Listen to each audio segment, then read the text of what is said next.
Y'all see Kendrick was named this generation's greatest rapper by the New York Times. Did they get it right? It's all subjective, but they don't have a time frame, so there's no. I don't see. I was gonna say, what is this generation? Yeah. I would guess when Kendrick first came out with about 2010, Section 80-ish was around 2010-ish.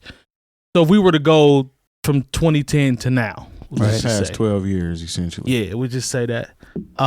They're saying that he's this generation's greatest rapper, and the question is posed. Obviously, what are the thoughts, or who is there somebody that could have replaced him at that? When you take into consideration sales and success and all that, I think it's a safe thing to say. You think this is safe? I mean, like I would. Drake seems safe to me. No, Drake. Not really. No, because he's not a substance rapper. Kendrick is a substance rapper. Because you can say, "Oh, I think Kendrick is," and you can, even if you don't actually pay attention to his content, you can say, "Yes, I'm a little bit deeper than what."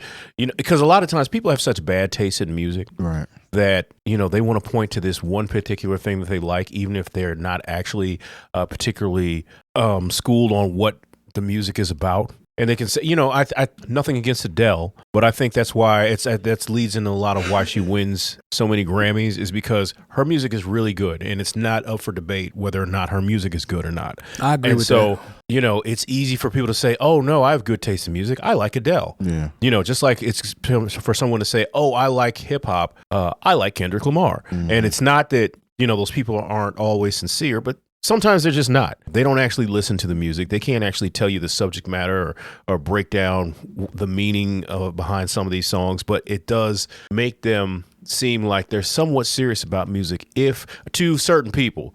Now, to me, I'd be like, well, what about so-and-so? Or what, did you listen to this album? What about, what did you think about Freddie Gibbs' last 3 releases? They don't even know who he is. And you're like, and they'd be like, Freddie Gibbs? You know what I'm saying? And so I think that's where we are a lot of times with mainstream outlets, lauding somebody who does deserve the critical acclaim that they get, but a lot of times it's like, it's just like now, what if Kendrick is going to sweep all those Grammys? It just is what it is. When the Grammys come around, I guess in a couple months, he's going to win partially because the Grammys are still trying to make up for the fact that they gave Macklemore the Grammy over Kendrick. Right.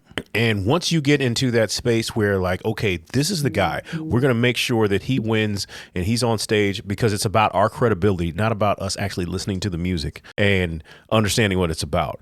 So I still say Drake is a lob. Like I don't see why that wouldn't be a lob either. Just off of his Drake is probably the most successful artist in the past 10 years. I could easily see they say Kendrick gets the appease because he has an album that's been submitted to the Smithsonian. Mm-hmm. They know that's public knowledge because it was a big deal when it happened. And he can be seen as the quote unquote intelligent rapper that's still mainstream. So in Jay Moore's defense, he's a safe bet. People know who he is. What about Cole? Nah.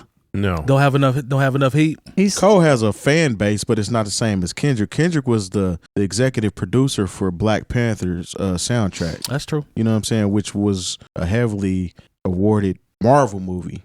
Yeah. Everybody went to see that movie. But even with Cole, you have to, because you have to dig a little bit deeper. Not that there was a lot of hits, if you will, off, what is traditionally thought of as a hit on Mr. Morale and the Big Steppers. It wasn't something that was run consistently in the club or on the radio. Mm. Like when you think about Cole, like that whole last album, I hate that I can't. I'm drawing a blank on the name of the album, which was incredible, which I've listened to recently.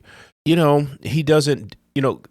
Kendrick still has those mainstream hits, especially when he put out "Damn." Mm-hmm. Where they were like, okay, we're gonna hit him with the smart raps, quote unquote, but we're gonna get on this radio. Like Cole doesn't do that. He's done it before, maybe by accident. But I don't think it's ever by design for Cole to get on the radio. So it makes him less of a pick. Off season, yes. I'm scrolling through the comments. Like everybody talked about how great the off season was. I don't think there was one single on there that made the radio. There wasn't, I don't believe. Well, no, there was with 21 Savage and Moray. Yeah. Okay. Which was a dope record, by the way. I'm seeing a lot of J. Cole in these comments. I see Drake. Well, J. Cole has a cult following. He sure does. He can do no wrong because for one, at one point in time, they applauded J. Cole for the fact that every album he had no features. I don't know why that was a flex, but for some reason that was a flex. Because he was dropping albums with no features. I mean, to me, I actually like that because there are so many albums now that if it's 15 records, 12 of them got features. Like for him to be able to actually make a dope album without having a full features on some Khaled type stuff, I think that's impressive to me. And he produces the majority of the album. I think that's dope, just from a artistic standpoint. But either way, the music still got to connect. But yeah. I'm a Cole fan too. I'm just for sure. I'm just not one of those delusional J. Cole fans. And there's plenty of them in these comments as I keep scrolling. That's all I keep seeing is J. Cole. So I actually was hip to J. Cole before I was hip to Kendrick, and they came out around the same time. Mm-hmm. But I was more so listening to more of the J. Cole mixtapes. Was it the Friday night? Was it Friday? What was the one that's Friday Night Lights was one of them. He's got two of them that are just through the roof. Not Comeback Season. That was a Drake one. Mm-hmm. He had that's back when Drake was messing with Lil Brother, Long. Remember them days? Was it? Yeah.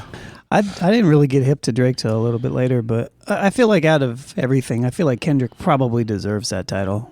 I mean, when you take everything in consideration. No, for sure. I think, right. Yeah. I mean, he's had how long of a run, and he's crossed over to like mainstream as well. You know, he hasn't compromised his integrity at all. That's a good point. That's a good point.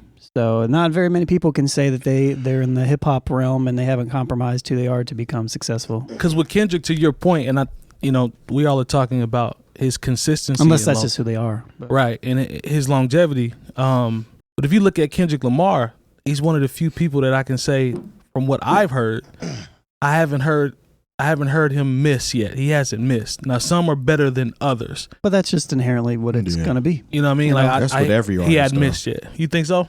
Every artist has their good and decent and even bad albums. None of them are linear when it comes to as good as they are, in my personal opinion. Got you. But I don't think. But even with that being said, I don't think Kendrick has any misses to where he has bad albums. He has misses. The only one that I didn't care for was the Untitled Unmastered, and I don't really consider that a project. That was kind of a throwaway project. That's what I mean. Yeah, and it still has some heat on it too. Yeah. A lot of people like that project. Yeah. I just personally didn't care for it. But as an actual quote unquote miss, I don't think he's missed. Yeah, I can't see a miss in his catalog just yet. I agree. You know,